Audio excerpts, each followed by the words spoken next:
Hoje eu quero contar para vocês a história de uma família que vivia no interior da Bahia e que teve que se mudar da sua casa porque tudo, absolutamente ali tudo, pegava fogo. Eram suas camas queimadas, suas roupas queimadas, seus móveis queimados e não havia o que fizesse que pudesse parar com aquela situação. Quem trazia esse fogo? Seriam espíritos? O que estaria acontecendo? Então, vem comigo nessa história. Era uma família muito humilde, vivia numa casa de barro, com chão de terra. Tinha poucas coisas na sua casa, mas um certo dia algo diferente começou a acontecer. Começou com as roupas. As roupas, de vez em quando eles iam usar roupa que tinha ficado em cima de algum lugar, eles olhavam e a roupa estava queimada. Daqui a pouco, os seus móveis começaram também a pegar fogo.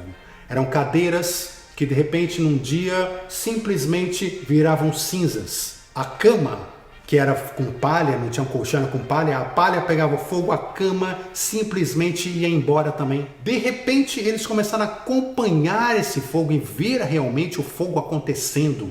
E aconteceu, por exemplo, com a mesa da sala. A mesa da sala, num certo dia, estava em fogo. Tentavam entender, ver se tinha algum vizinho, alguém que estava colocando fogo, alguém que estava fazendo ali um terrorismo ali com aquela família, mas eles viviam ali bastante isolados, por assim dizer, apesar de que os vizinhos eram vizinhos familiares, enfim, não havia nenhum sentido e até porque sabiam que ninguém tinha entrado na casa ali para colocar fogo. Essa situação curiosa que atraiu a atenção de muitas pessoas, inclusive muitos pesquisadores, estudiosos que foram ali pesquisar, tentar entender o que estava acontecendo naquela casa. Então, da onde vinha esse fogo? Por que isso acontecia? Será que haviam espíritos ali na casa que estavam colocando fogo nas coisas? Os parentes que viviam nas casas próximas emprestavam a casa para que eles guardassem roupas, para que eles guardassem alguns objetos, enfim, que não queriam que queimassem. Então eles guardavam na casa dos parentes do lado. Mas na casa deles chegou um momento em que nada podia estar lá dentro, que acabava sendo incinerada. O que acontece numa situação dessa? O que realmente pode fazer com que as coisas peguem fogo? Claro, tirando as questões físicas, que às vezes você tem, por exemplo, uma casa, alguma situação onde, por algum motivo, por exemplo, teve um caso recente onde os carros numa rua estavam ficando queimados, estacionavam naquela rua e se queimavam, derretiam. E aí descobriram que um prédio que tinha sido recém-construído, ele era de vidro, e a maneira como o vidro estava côncavo fazia com que o reflexo do sol funcionasse como uma lupa sobre os carros da rua, fazendo-os queimar. Então são situações que você vai buscar entender se naquela situação tem um fenômeno, alguma razão física para aquilo estar acontecendo.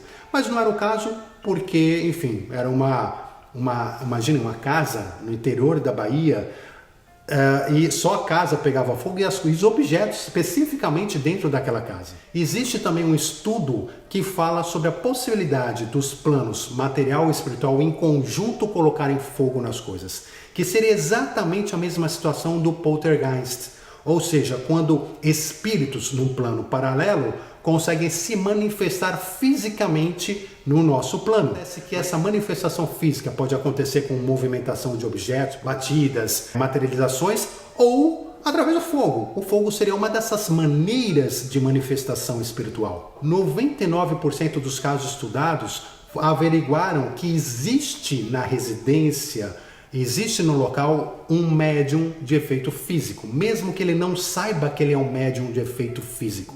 O médium de efeito físico, ele cede o seu ectoplasma, ele cede o seu fluido mais denso, mais material, para ser trabalhado pelo plano espiritual, e o plano espiritual então com essa energia, com esse fluido, com esse ectoplasma, consegue fazer efeitos físicos na matéria.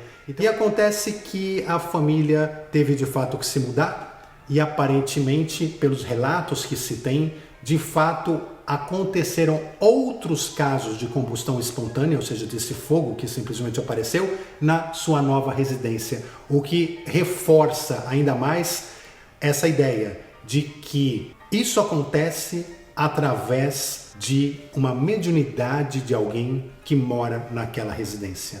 Eu só queria fazer esse relato para mostrar como que muitas vezes o plano espiritual e o plano físico podem se comunicar trazendo coisas materializadas para o físico, e que nem sempre essa materialização é positiva, nem sempre ela é de uma forma como a gente gostaria que fosse. Se você veio comigo até aqui, deixe o seu like, seja muitíssimo bem-vindo ao canal Despertando Pessoas, e a gente se vê nos nossos próximos vídeos e nas terças-feiras, na nossa live semanal, 20h30, horário de Brasília. Um forte abraço, muita luz e até já!